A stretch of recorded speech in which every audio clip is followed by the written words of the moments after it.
Hey, what's going on, everybody? My name is Matt Jarbo. This is $3 Theater, and Godzilla King of the Monsters hits theaters tomorrow night. It's already out there overseas right now. People have been getting ready to see it. They've been telling me that. They're all excited to see it. I'm excited to see it. I can't wait to see it. But then the question becomes, how much money is this film going to make? If you paid attention yesterday, I looked at what the critics were saying about the movie, and it had not the best Rotten Tomatoes score, even though it was kind of weird. They were both mostly saying like, but there's so many monsters and not enough humans. Which case, it's like, it's a kaiju movie, you dumbass. Yeah. Anyway, look, what exactly Godzilla is going to do is going to determine the future of this franchise. Godzilla 2014 was 5 years ago, and the movie did well 5 years ago, but now we're in a different age. You know, Kong Skull Island came out a couple years back, did moderately well. They're setting up Godzilla versus Kong to come out next year. It's already been shot down in Australia. So the question becomes, what is Godzilla King of the Monsters going to do? And according to this Deadline article, it's going to do pretty goddamn well, because Godzilla King of the Monsters is set to crush Aladdin with 230 million global bow, while Rocketman and Ma aren't going to do as well as, whatever, man. That's okay. Those are both low. Well, Rocketman, not so much, but Ma's a low budget movie. It's going to find its audience like Brightburn, and that is that. But Godzilla, $230 million. That's pretty good for a worldwide bow.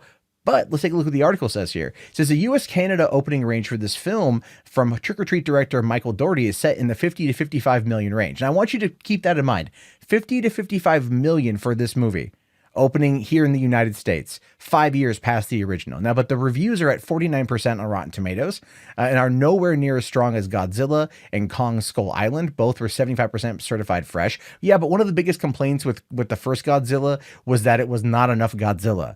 That was a big complaint from a lot of fans. Like, there wasn't enough Godzilla. I don't want to look at Scarlet Witch and Quicksilver make it out. That's weird because the next year we saw them as brother or sister. It doesn't matter. Anyway.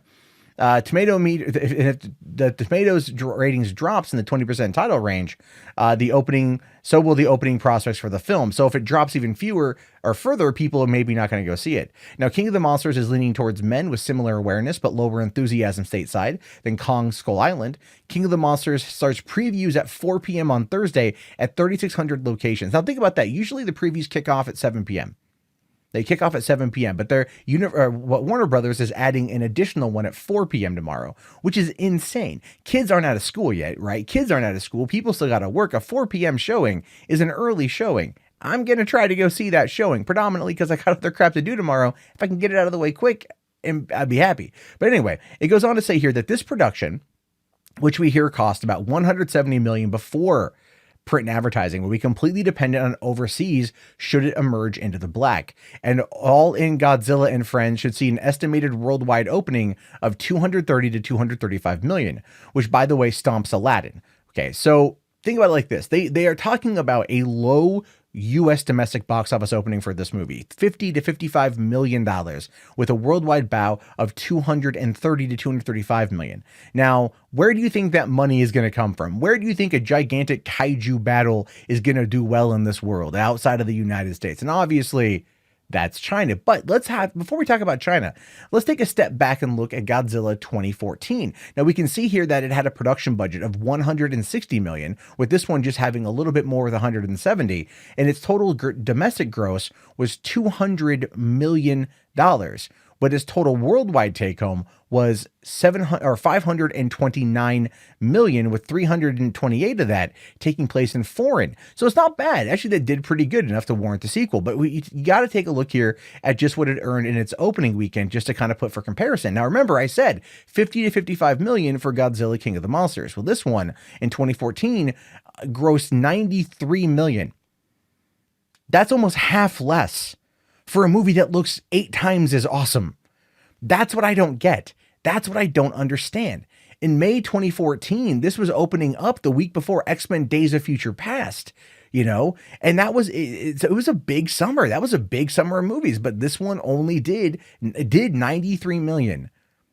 in its first weekend, where this one's looking to only gross 50 to 55. That is not good. It is not looking good for the future of this franchise past Godzilla versus Kong next year, especially because this one looks so freaking good. And the people I've talked to who have seen it absolutely freaking love it. And the people who have commented on my video going through the Rotten Tomato critics reviews have said that they're excited to see it. So I don't know. The hype seems to be there, but the estimates don't. And I just don't get it. Now, going over here to the worldwide domestic or the worldwide totals, I wanted to focus on this one specifically. We see China here that brought in $77 million in 2014. Now, that's significant for a key reason. One is China has only grown as a massive influence or a massive buyer of these movies since then. The fan base in China has only grown since 2014, meaning more money is being spent in China for these movies than ever before. It's part of an emerging middle class in China, and they just happen to like these types of movies. I mean, you look at, let's say, Venom. Venom did gangbusters over in China. Pacific Rim did really well in Japan and China. Not so much the sequel, but those kind of movies do well over there. And I think that this one has the opportunity to do well as well. And especially in China, because I think that going to see Godzilla is a bit more on the taboo side in regards to theatrical releases.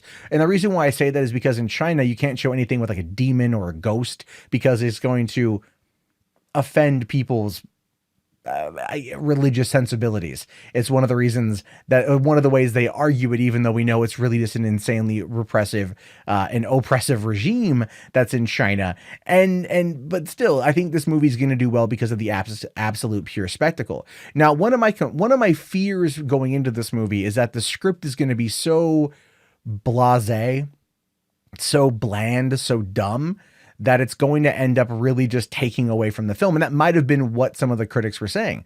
One of the reasons why I say that is because it's kind of been proven at this point that Hollywood screenwriters are dumbing screenplays down and they focus more on the tentpole action scenes and that are going to get butts in seats and get people coming back to see them again. So they've been toning down the script, kind of making it stupider because that's easier to translate across the board. And that's not an insult on anyone else's culture.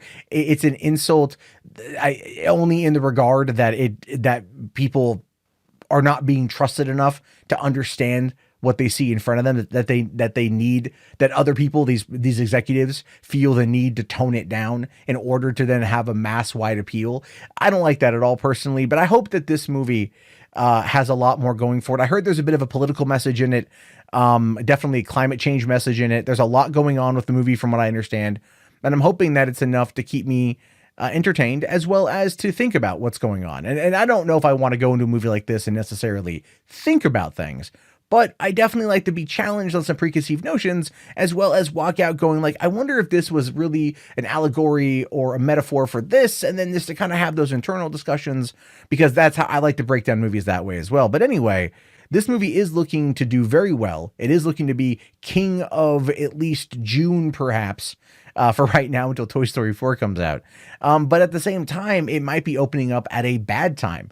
$230 million seems like a lot of money, and it is a lot of money, but the long-lasting reaches of this film outside of the United States are what's going to save the franchise. Because in the United States, we're going to be inundated with more and more movies next week, more and more movies throughout the rest of the summer. And this one is going to end up lost, kind of cast by the wayside because it's not Endgame. It's not Spider-Man. It's not Toy Story 4. It's Godzilla King of the Monsters, which you would think people would be like clamoring to get in to go see it. But they're not, at least according to early projections. And that's scary because I love these kind of movies. And the fact is, if they don't make money, they don't make them anymore. We were lucky to get Pacific Rim Uprising. Despite its quality, we were still lucky to get it because Asian markets saved the movie. I don't think Asian markets are going to save this one unless it turns into a Venom situation, in which case, hell, all bets are off, really. But anyway, I leave it to you. Your thoughts, your opinions. How do you approach a film like this? Are you seeing it tomorrow? Are you excited to chip in on that opening weekend box office returns? Are you hoping it does well enough to warrant more sequels past next year's Godzilla vs. Kong? These are things I want to know, but your thoughts, specifically you, I'm talking to you.